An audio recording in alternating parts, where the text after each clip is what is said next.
Alloh taolo Qur'oni Karimda marhamat qiladi. Mulk surasida u Alloh sizlarga yerni hokisor bo'ysundiruvchi qildi.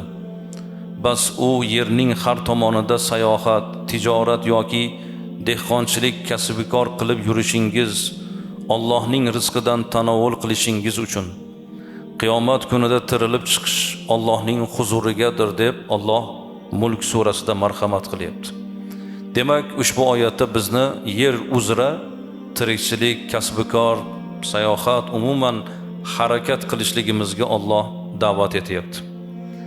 Azizlar, bugunlik kunda tijoriy ishlar, imkoniyatlarimiz, sharoitlarimiz yaxshilanib borayotganligini ko'ryapmiz. Mo'min odam, musulmon odam kasb-korda, tirikchilikda, savdoda bo'ladimi? Albatta, iymoniga muvofiq ish tutishligi bu eng birinchi muhim omillardan.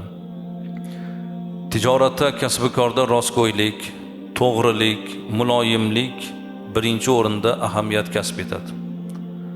Odamlarning haqqiga xiyonat qilmaslik, tarozudan urmaslik, olgan qarzini qaytarib berishni harakatida, tashvishida bo'lishlik insonni solih inson ekanligining isboti bo'ladi.